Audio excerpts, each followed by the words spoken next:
Welcome to another video. This is JC Diaz.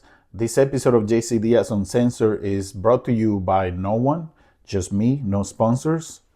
In today's video, I have my response to Tucker Carlson's video of earlier today, in which he addressed the Don Lemon situation and where Don Lemon went into the church and was doing his job as a journalist. So I have a response to that. I have a take on that. And the other thing I have a take on is this great replacement theory that Tucker has been talking about, in which white males or the white race is slowly being eliminated or replaced. And I have my take on that too. But first, I'm going to talk about what everybody else is talking about, which is Lian Ramos, which is the 5-year-old child who was used as bait to get the parents to come and get him so they could take him. ICE used this child as bait. So I have my take on that too. So let's go ahead and get the show started, and I'll be back with you after a few minutes.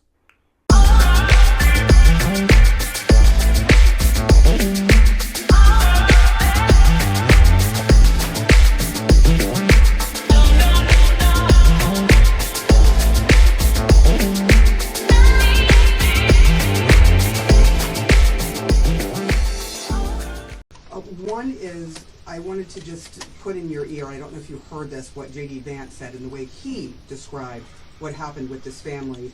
He said that he went and looked up and researched what happened.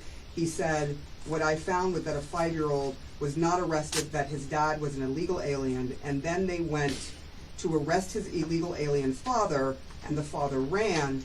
So the story is that ICE detained a 5-year-old. Well, what were they supposed to do? Are they supposed to let a 5-year-old child freeze to death? That's how he described what happened. What do you think of that? Well, first of all, what I'll do is we'll tag team on this answer. So I will answer that. As I said, these are not illegal aliens. They came properly, they came legally and are pursuing a legal pathway. So that's just not accurate. As far as what actually happened, I'll turn it over to Mary. Yeah. So I was on my way to get my own children from school, and I heard the commotion and saw all the people.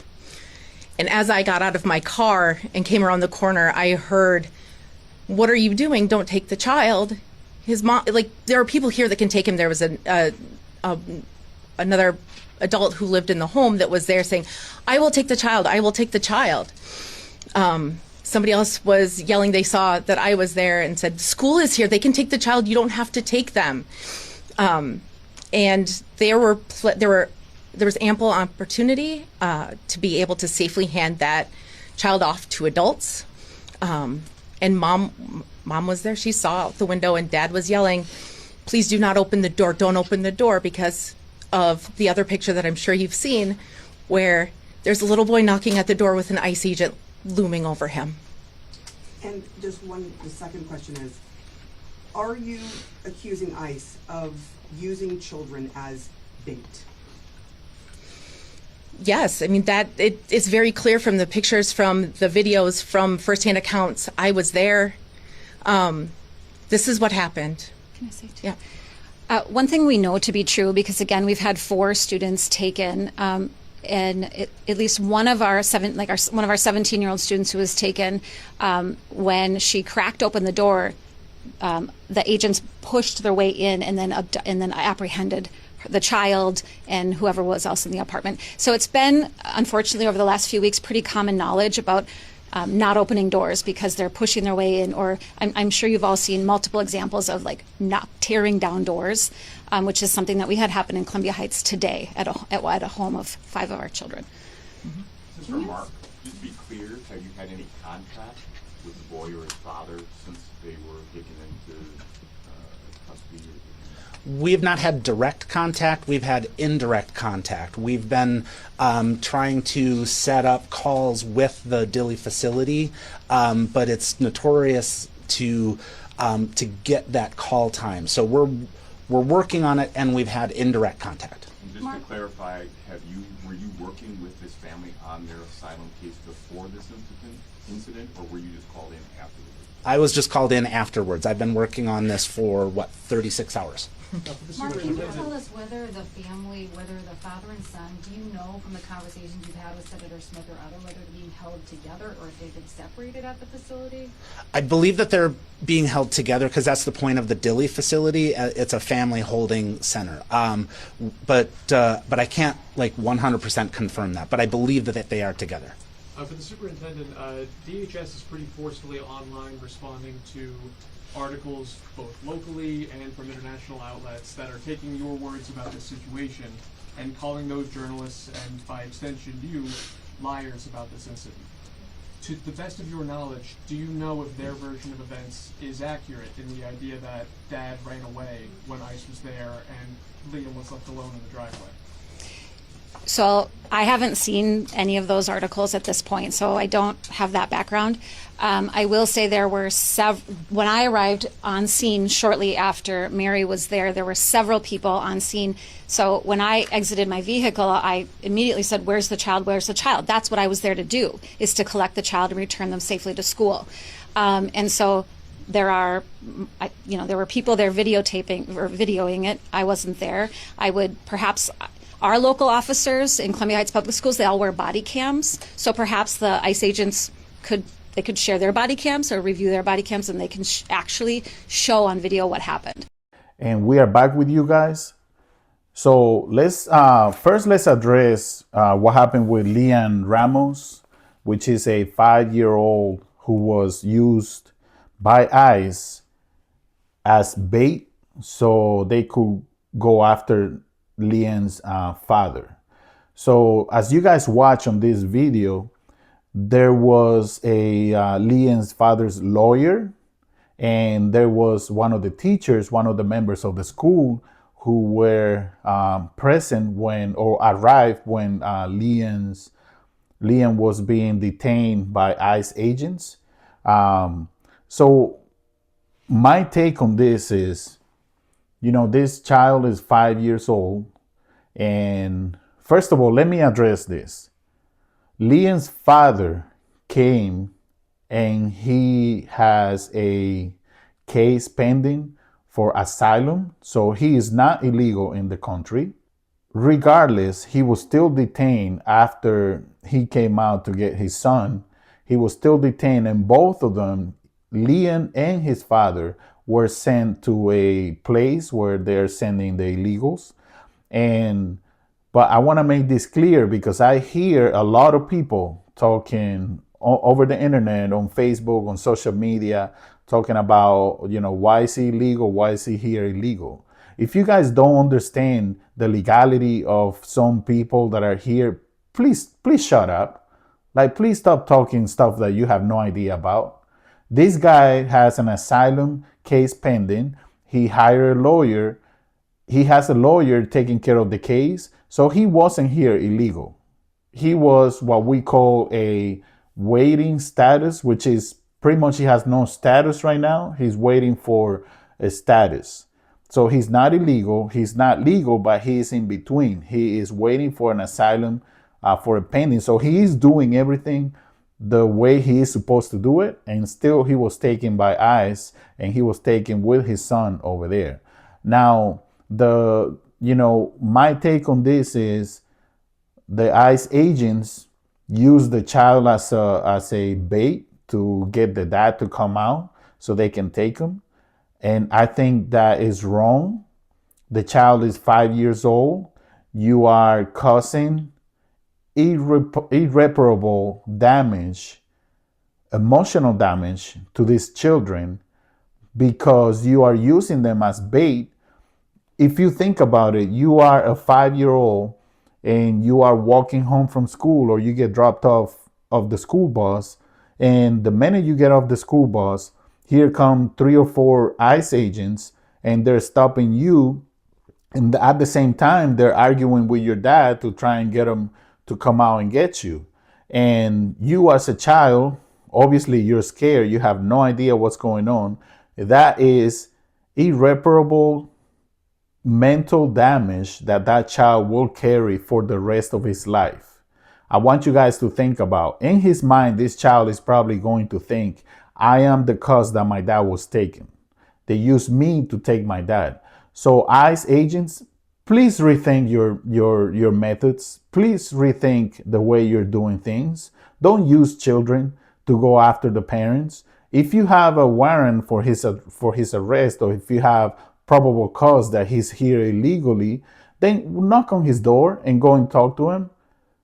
Don't use children as bait.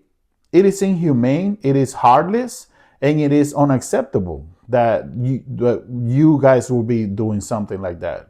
It is completely unacceptable. Children should not be used as bait in order to get them to come out, in order to get their parents to come out. They should not be used as bait. I think that is heartless, and it is unacceptable for the children to go through that. I believe it is. I believe it's completely unacceptable. And, that was my take on that. I'm not going to spend too much time on that because I really want to talk about my response to Tucker Carlson. So Tucker Carlson, I do look up to Tucker Carlson when it comes to him speaking his mind. He's not scared to speak his mind. He's really smart. This is a really smart man. And I follow Tucker Carlson, and he's one of my inspirations for getting into this space of YouTube and reporting, what we feel is right. But I'm not going to agree on everything with Tucker Carlson. I'm not going to agree on everything. We are different people and we have our own thoughts. So I have a response for Tucker Carlson. So Tucker Carlson went online today, and he was talking about how Don Lemon broke into the church. He was saying that Don Lemon was hating on the white people who are white Christians. He was talking about the white Christians being under fire, being in danger. Everybody hates white Christians, especially white male. He was talking about how they interrupted the service. And I do agree with some points. They definitely interrupted the services. But I want to make this clear. Don Lemon, like we all saw, Don Lemon was there to be a journalist. He was asking questions. I watched the entire video, like I said in my last video, and just like I was saying that he's not guilty of anything, he's just another journalist trying to bring everybody the news. The judge agreed with us. The judge said, no, there's not enough probable cause to charge, or not enough evidence to charge Don Lemon. This is what he's been doing for over 30 years. He's been a journalist. He has interviewed. He has been out on the street for over 30 years. So this is nothing new. It's not like he was the one leading the protest or none of that. Now, that's my Don Lemon part. I think that, we need to give it a rest. Don Lemon was not doing anything. The judge already proved it by denying the DOJ, saying we don't have any evidence that Don Lemon was the one leading this protest, that he broke any law. He didn't break any law. He was there simply as a journalist. And all these people who are going crazy over the internet saying that he should go to jail, you guys no idea what you have no idea what you're talking about. You have no idea. We still have constitutional rights in this country, and I'm actually happy because we still have hope that freedom of speech is still here, freedom of the press is still here, regardless that the president doesn't like Don Lemon. But we still have good people like that judge who is actually willing to enforce the law, which is we still have constitutional rights. We have our rights. We have our civil rights. We have a right to a free press. We have a right to gather in church. We have a right to gather and protest against the government whenever we see that the laws are being broken. And I like that. I am glad the judge said no. I am actually really glad, because that gives me hope. That gives us hope to us American citizens. It gives us hope that regardless of all the rhetoric, we are still in a country that abides by the law. We are still in a country that abides by the law, and we are still in a country where our constitutional rights are still being applied. I like that. I like what's going on.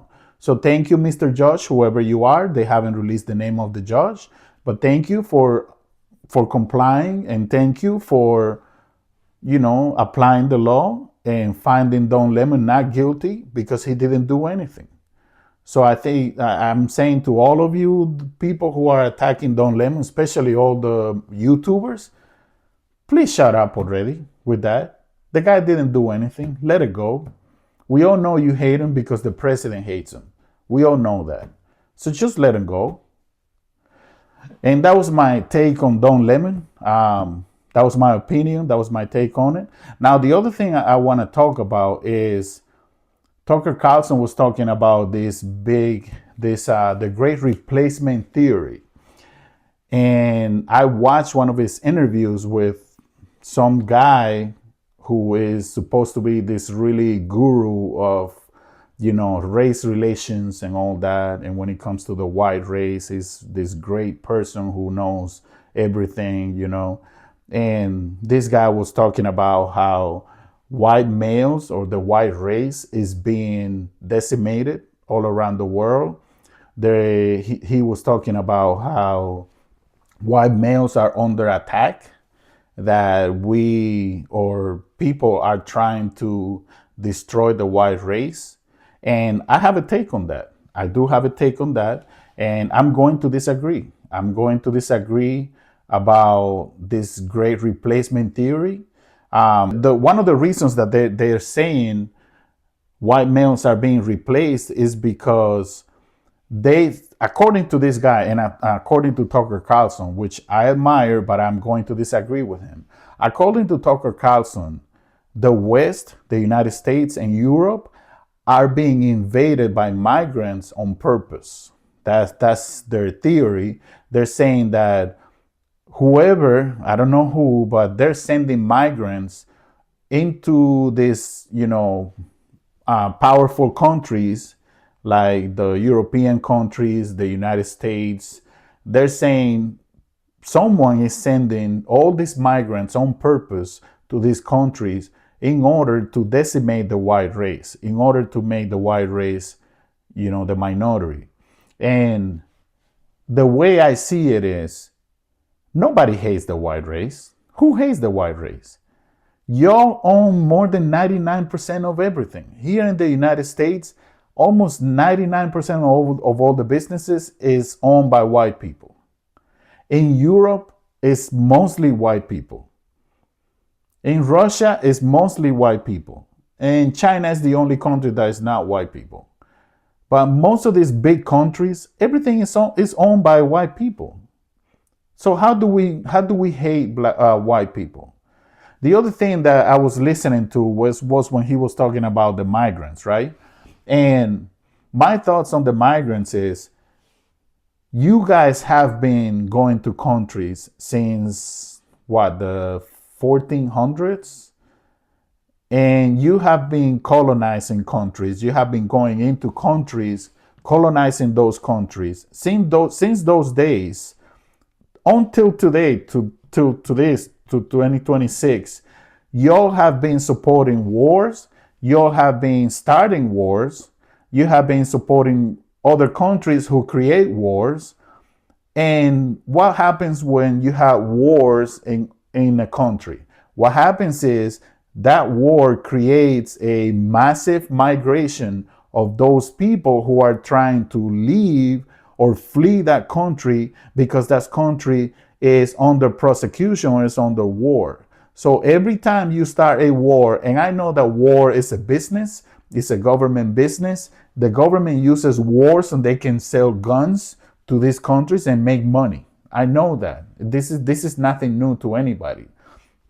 But don't come here saying that people are sending you migrants to these powerful countries on purpose just to decimate or eliminate the white race, which is because that's not true.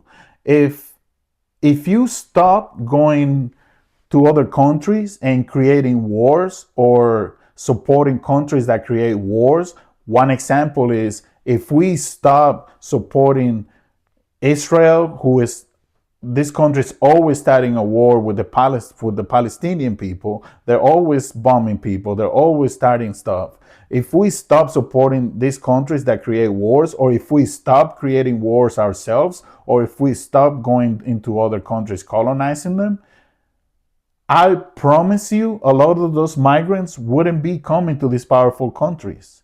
We will still have immigration, but it will be a normal amount of immigration. Not like the last 20 years. You know how many wars we have supported the last 20 years?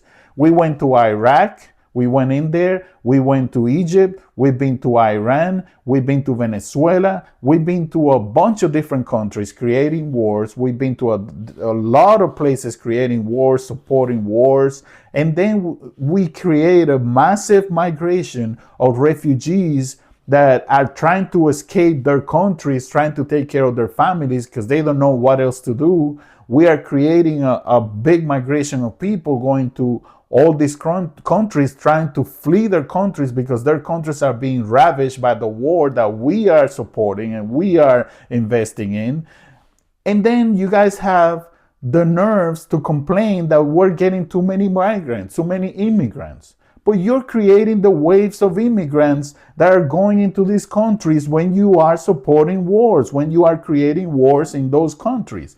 And you have been doing, and when I'm talking about you, I'm talking about the white race. You guys have been doing, not all of you, but you know who I'm talking about, the people in power in every country. In Germany, back in 1930 with the Nazi Germany. I'm talking about in Italy with the whites in Italy. I'm talking about European with the English people coming to America and colonizing the Americas.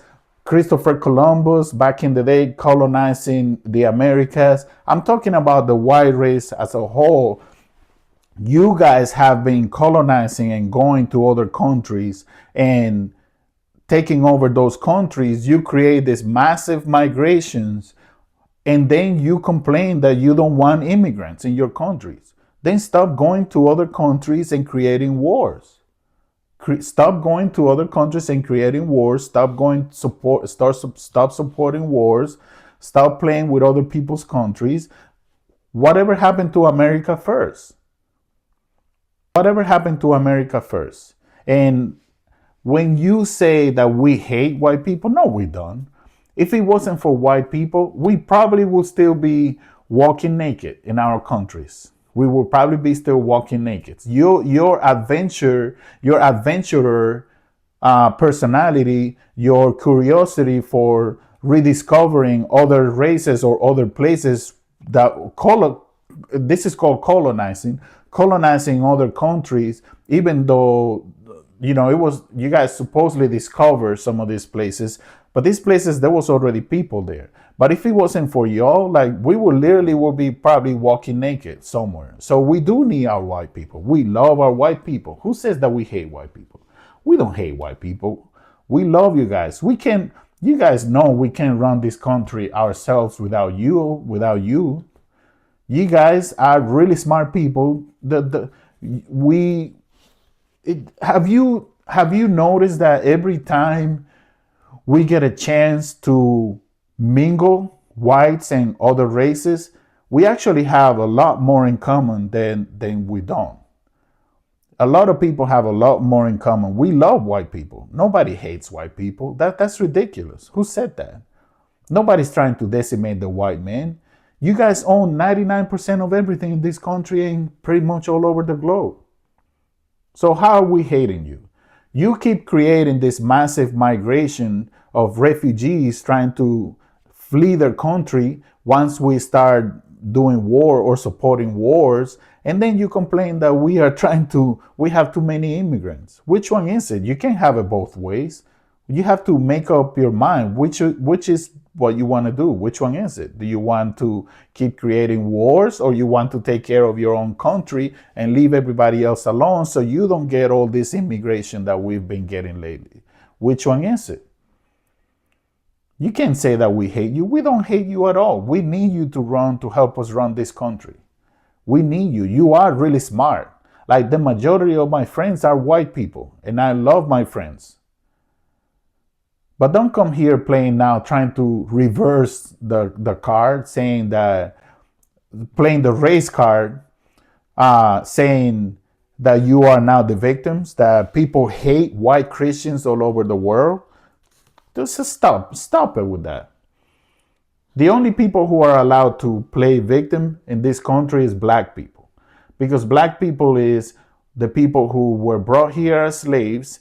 They have been systemically biased and systemically judged, racially profiled. Those are the only people. Black people, African Americans are the only people who are allowed to play the victim in this country. Why? You brought these people over here in your colonizing days. You brought these people over here, took over the country, gave them their freedom, but you still haven't paid reparations to the blacks in this country. And all the other ones, all the immigrants like me, we are not allowed to play the victims. And you are not allowed to play the victim as a white person. The only person that's allowed to play the victim in this country is black people, because black people were the ones who struggled the most in this country. So stop saying that we hate you. We don't hate white people. We love our whites people, our whites. What are you talking about? Look at our government. How many black people do you have in our government right now? How many you can count the black people.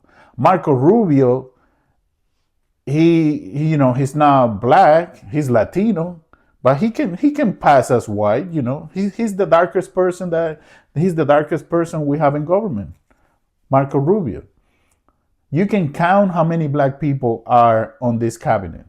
And you're telling me that white men are being decimated and that we are trying to eliminate white men? That's ridiculous. Some of my best friends are white. What we need to do is stop playing division, stop believing everything we see in social media. Social media is one of the biggest dividers that this country and the world has ever seen. Have you noticed how since the rise of social media, meaning Facebook, Instagram, X, Twitter, ever since all this social media exploded, is when our division, especially in this country, it became worse. Because these social media platforms are being used by the government, by both the Republicans and the Democrats, to keep us divided. That is what these people want us to do.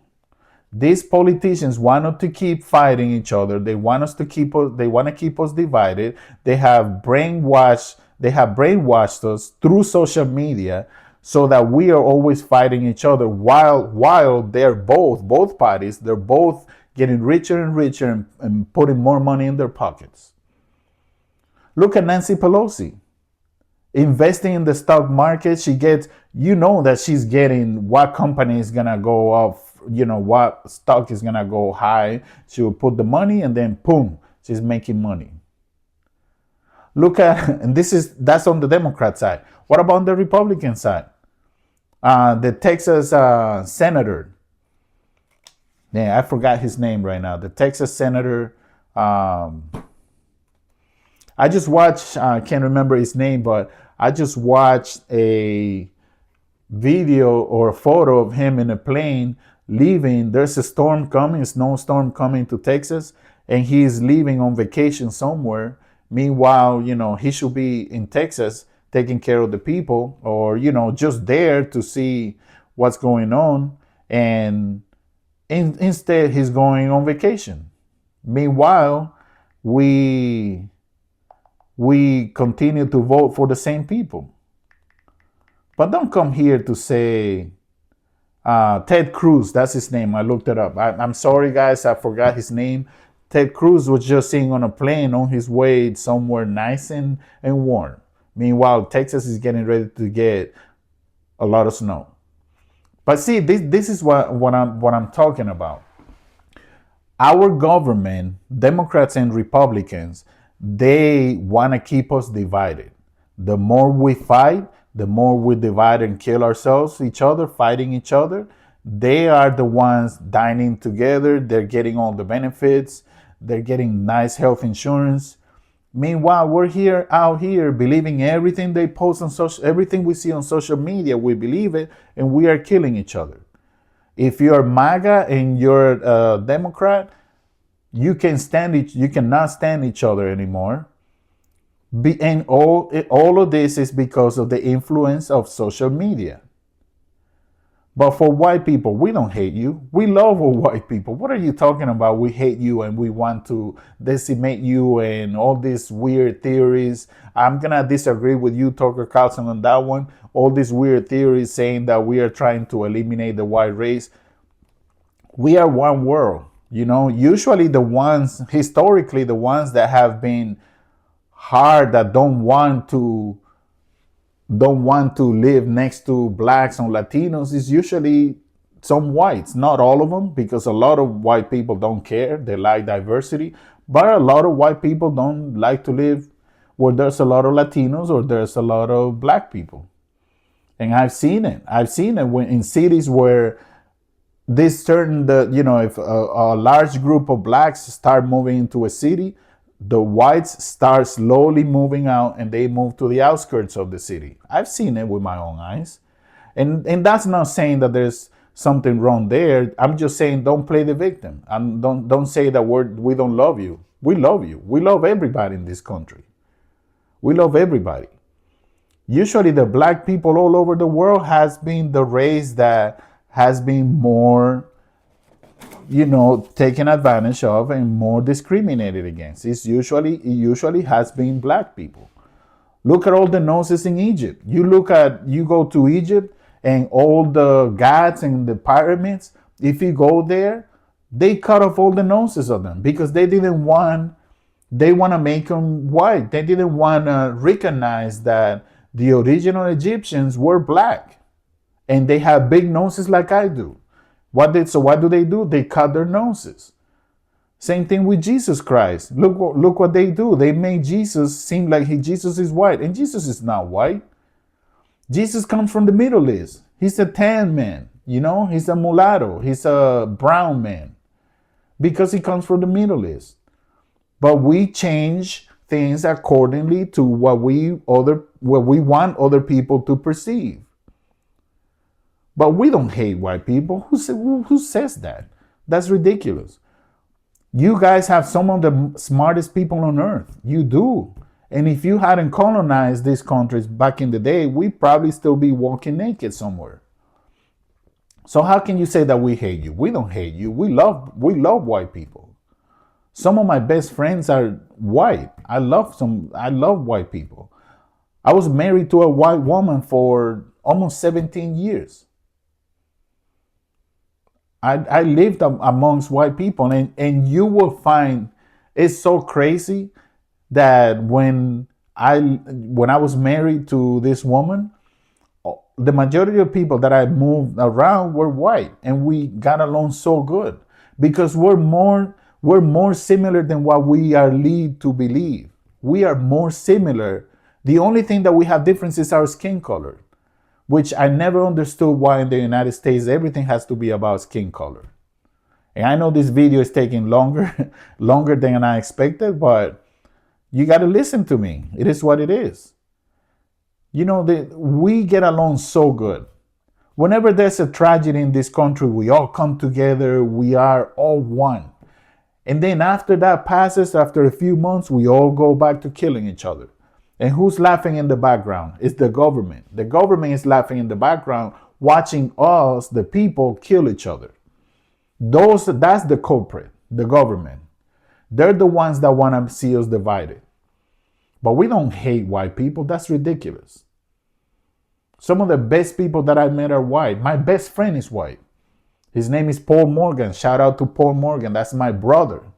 That's my brother from another mother, from a different color. But that's my brother. That man, Paul Morgan, has been like a brother to me from the first time that I met this guy. This guy has had my back more times than you guys could imagine. My heart will always be grateful to that man. One of my best supervisors, Mark Davis, who just passed away, I made a video about him. He's a white dude. A lot of my friends down in Florida, white. John Smith. So, this propaganda, this rhetoric saying that we hate white people, that's ridiculous. We don't hate white people. We just want to live in peace. We have to stop falling for this division that social media has created. Until we do that and we stop making everything about race in this country, we are never going to come united. We have to push back on the government and say, you know what, we are the people, we are united, and we're going to be united. We're not going to listen to all this propaganda bullshit that you guys try to push all the time to keep us divided. And we're not going to listen to you. We are going to be united as a people, and we're going to love each other. We have to stop this division. We don't hate anybody. Do we have bad people, bad apples? We do. We have racist people in every race. But those are minimum. Those are minor numbers. The majority of people are great people. The majority of people that I know are great people. So let's stop this propaganda saying that we hate white males and we're trying to get rid of white males, or we're trying to get rid of the white race by pushing migrants, sending migrants to Europe, sending migrants to other countries. Stop making wars, stop supporting wars, and you won't get these big waves of immigrants coming to your countries. Do you think a lot of these people want to come to live here? There's a lot of people that don't want to come live here. We live inside this bubble thinking that everybody wants to come and live here. Not everybody wants to live here in the United States. I do. I love this country. This is my country, and I love this country, and I will fight for this country. But there are people that are perfectly okay in their country. But when you go there and you support Israel, who is starting a war against the Palestinians, so what do you think is going to happen? You're going to have a refugee crisis going to Eastern Europe, going to other places in Europe, and now you have your white Europeans complaining that we have too many migrants, too many immigrants. We have people here complaining in the United States saying we have too many immigrants. Well, stop starting wars and stop supporting wars. Stop going to other countries and telling them what to do, and we won't have this immigration problem. I promise you that immigration numbers will go down. I promise you. This is JC Diaz. This was my rant for the day. Thank you for staying with me. Please comment, hit like, share, and subscribe. Let's help us grow. Thank you to my subscribers. I'll see you guys on the next video, and I love you guys. I love white people. I love everybody, black, white, everybody. I love all of you. We don't hate you. That's ridiculous. We love everybody. We want one world. We are one human race. Are we different? Yes, we are. But that's what makes this country and the world great. You know how amazing it was for me to go 2 times to the Philippines and when I went there, every time I feel like I'm at home. I was able to laugh with these people. I was able to cry with these people. I love the Philippines. So don't say that we hate you, white people. We don't hate you. We love you. Thank you, guys. I'll see you next time. This is JC Diaz. See you next time. Peace.